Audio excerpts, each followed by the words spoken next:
Hi, and welcome to this 81st, yes, the real 81st, because this guy made a boo-boo because he's an imperfect human being that makes mistakes from time to time, and this time he made a mistake in numbering.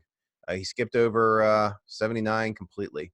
Happens to the best of us, which is what I am. On this 81st episode of the REBT Advocates with Dr. Michael R. Edelstein of 3minutetherapy.com, clinical psychologist in the San Francisco Bay Area. Hit him up. And me, Tommy Bateman, counselor in the Richmond, Virginia area. You can find us both by emailing rebtadvocates@gmail.com. Feel free to email us hate, love, questions. We love the questions because this is what prompted this episode. We had a commenter, Valeria, who talked about goal setting, motivation, and low frustration tolerance. And we want to really talk about that low frustration tolerance and motivation today. So, Michael, I'm going to stop ranting. What do you have to say? Okay, well, thanks, Tommy. Thanks for your great work on putting these together. I appreciate it. And we're the REBT advocates. REBT is Rational Emotive Behavior Therapist, the therapy devised by the brilliant psychologist Albert Ellis. When you start with most problems, a good beginning is by using the problem separation technique. The problem separation technique says, look at your practical problems, look at your emotional problems, and then decide which you'd like to address first. So let's address the practical problem, which means talking about practical solutions rather than emotionally charged solutions. So there are various practical strategies you could use to get yourself motivated and work against low frustration tolerance, LFT. Tommy, do you want to start with a few of those? Yeah, go for it. You first. Okay. Well, one way to help with your motivation and procrastination that's practical is by using effective incentives.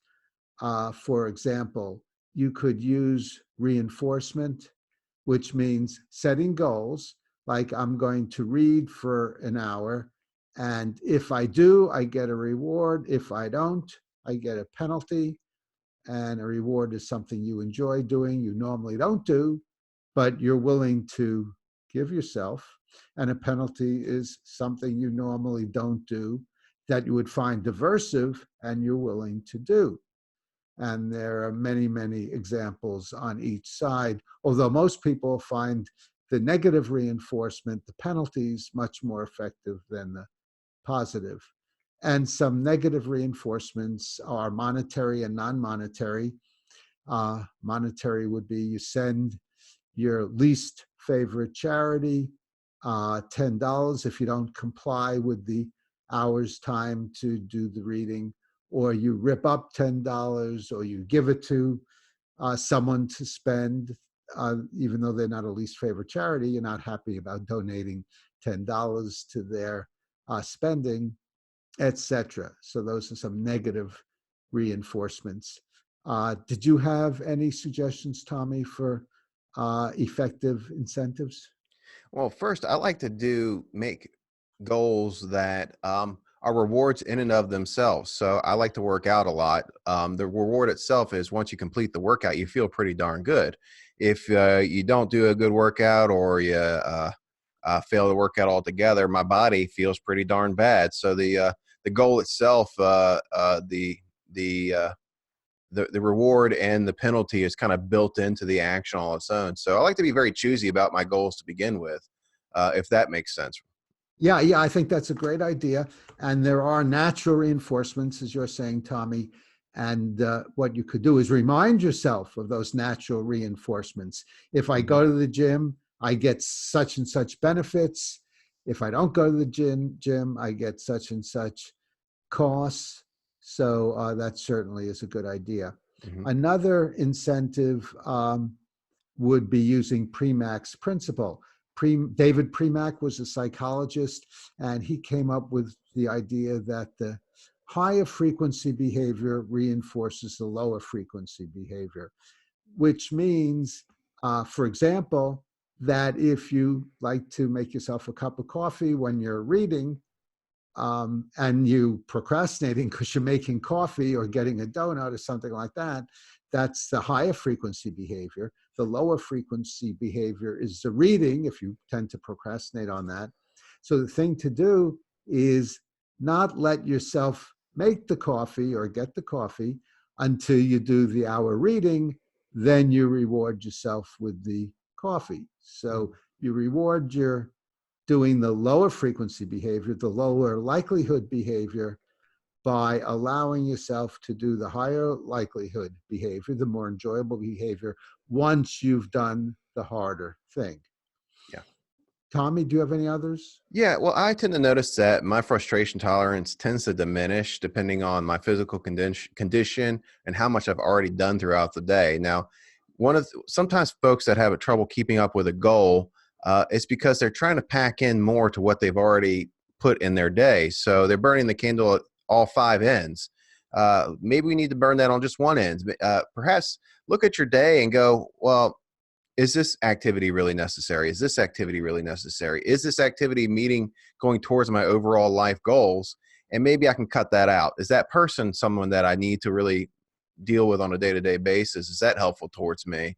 Is that a useful and worthwhile thing to me to do? Because for me, now, speaking from experience here, my frustration tolerance tends to diminish the worse I feel. Now, of course, you can condition your mind to get through anything and everything, depending on no matter how bad you feel. But what kind of life is that, right, Michael? That's right. Not a great life. So that's a great way to look at it. Okay, let's move on to the emotional problem. And the emotional problem is normally comes from demands: must, shoulds, awfuls, terribles, can't stand it, I'm no good, and life is no good. So some of the common demands people have that lead to LFT, low frustration tolerance, and poor motivation are: it must be easy to do the task because I would like it to be easy. And if it's not easy, I can't do it at all. Or I must feel like doing it because if I don't feel like it, then I'll put it off until I do feel like it. So that's a prescription for procrastination. I must find the perfect time and place. Perfectionism in LFT and being demotivated because there really is never a perfect time or place. Or because I would prefer to have a plan before I start, I absolutely have to have a plan. This is particularly common with people looking for another job, and they feel unless they know exactly what kind of job they want, that they don't know in advance, they have to know in advance. Whereas the better strategy is just to take a guess and then try it, study it, volunteer in it, do it, speak to people who are in the field, and then take a guess. And then you'll find out much more accurately whether it's for you or not. Yeah, they're putting Tommy, do you a have really high anything? bar towards action, and I've been guilty of this many times. That perfectionism and the demanding the conditions must be just right before action is taken, which is kind of silly because you'd have to again be near omniscient to know all the conditions to begin with in order to determine whether or not it's perfect. And of course, another way to just bust that thought altogether is, I mean, if you're waiting on things to be perfect or perfect in your mind before you act, uh, you're either going to get 100% effort or 0% effort.